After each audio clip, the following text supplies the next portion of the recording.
یا ایھا الذین آمنوا اتقوا اللہ، اے ایمان والو اللہ سے ڈرو، وکونوا مع الصادقین، اور ہو جاؤ سچوں کے ساتھ۔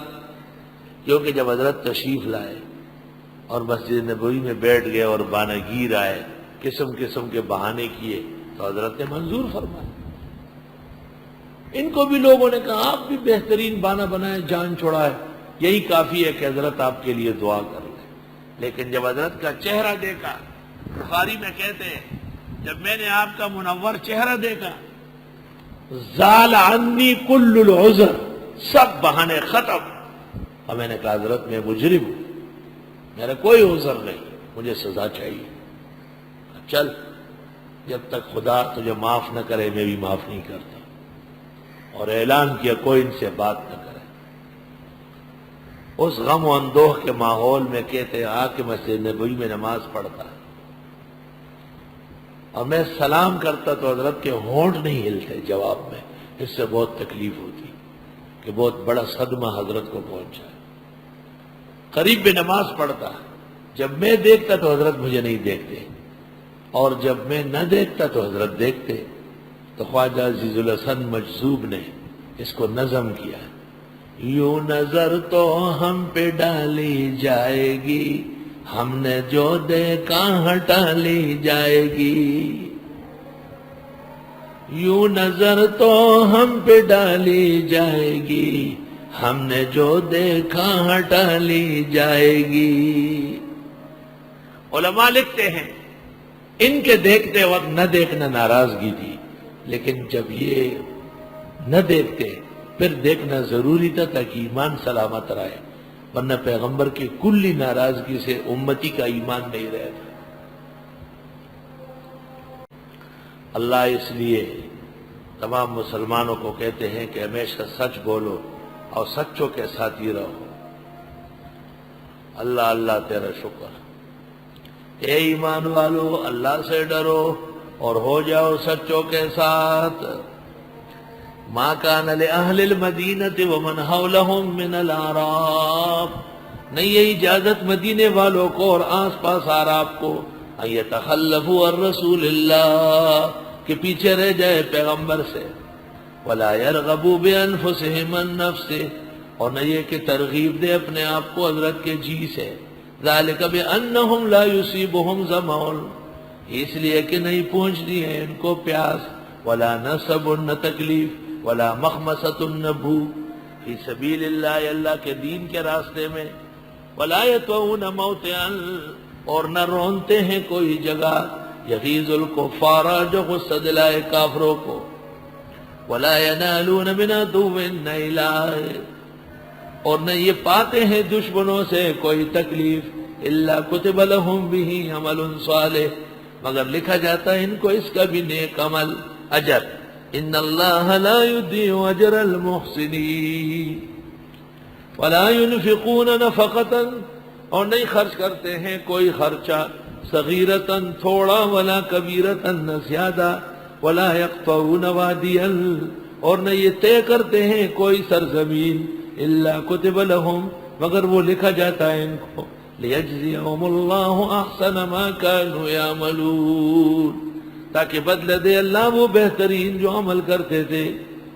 وما کان المؤمنون لینفروا کافہ، اجازت نہیں ہے مسلمانوں کو کہ نکلے سارے کے سارے، سب جہاد میں نہ جائے، جتنی ضرورت ہو اتنے جائے۔ فلولا نفر من كل فرقة منهم طائفة، کیوں ایسا نہیں ہوا کہ نکل جاتا ہر بڑی جماعت میں سے ایک چھوٹی جماعت، پورے ملک کی طرف سے 1200 آدمی آئے، لیتفقہوا فی الدین، کہ فقہ حاصل کرے دین کا، ولینذروا قومہم، اور ڈرائیں اپنی قوم کو، اذا رجعوا الیہم، جس وقت یہ وہاں چلے جائے، لعلہم یحذرون، ہو سکتا ہے وہ واقعی ڈرے۔ سارے لوگ جہاد میں نہ جائے، جتنی ضرورت ہو اتنے جائے، باقی لوگ ایک جماعت تیار کر لے اور وہ علم کا حصول کر لے۔ علم کے حصول کا مقصد فقہ ہے۔ پیغمبر نے جب بھی ذکر کیا تو فقہ اور فقی کا ذکر کیا ہے۔ فقہ اور فقی کا. فقی واحد اشد علی الشیطان من الف عابد. اور من یرد اللہ بہ خیرا یفقہہ فی الدین. لو کان جریج فقیہا لاجاب امہ. قرآن اور سنت کے علوم کا نچوڑ حاصل عطر وہ فقہ ہے. علم الحلال والحرام، معرفت النفس ما لہا وما علیہا. تفسیر میں ماہر ہے یعنی فقی عمدہ ہے. محدث بڑا ہے یعنی فقہ میں ماہر ہے. یہ تمام علوم کا حاصل ہے. پنجپیر مولانا فرماتے تھے کہ مجھ سے طلاق و نکاح نہ پوچھے، یہ میرا کام نہیں ہے، میرا کام توحید و سنت.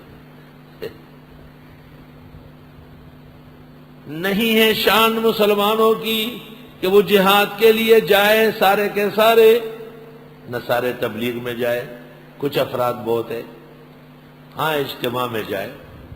بس کیوں نہ نکلے بڑی جماعت میں سے چھوٹی جماعت کہ وہ فقہ حاصل کرے دین کا. جب آپ کہیں فقہ تو غیر مقلد کہے گا کون سی فقہ، کون سی فقہ. تو آپ جب کہیں حدیث تو پھر آپ کہیں کون سی حدیث. یہ منکر حدیث سے سیکھا ہے. وہ کہتے ہیں میں حدیث مانتا ہوں، بخاری والی نہیں مانتا. حدیث صحیح ہے، مسلم ترمذی جھوٹے ہیں. منکر حدیث یہی بات یہ کر رہا ہے کہ ہم فقہ مانتے ہیں، امام والا نہیں. یہ انکار فقہ ہے، جس طرح وہ انکار حدیث ہے. فقہ فقہا سے پہچانا جاتا ہے. اللہ تعالیٰ نے ان کو فقہا بنایا ہے. جیسے کوئی کہے میں اسلام مانتا ہوں لیکن حضرت محمد والا اسلام نہیں مانتا، تو یہ جھوٹا ہے اول درجے کا. فقہ مانتا ہے، فقہا کو نہیں مانتا. بھئی فقہا نے آپ کا کیا بگاڑا ہے؟ آپ ازلی ابدی بدبخت ہے، شقی ہے. اس لیے اللہ کے نیک مخلوق سے آپ کو عداوت ہے. لِيَتَفَقَّهُوا فِي الدِّينِ. جس طرح حدیث بول کر بخاری مسلم ترمذی کی حدیث ماننی پڑے گی ورنہ آدمی منکر حدیث ہوگا، اس طرح فقہ بول کر ائمہ اربعہ کی فقہ ماننی پڑے گی ورنہ منکر ہوگا آیت کا. اس کے علاوہ فقہ کا کوئی وجود نہیں.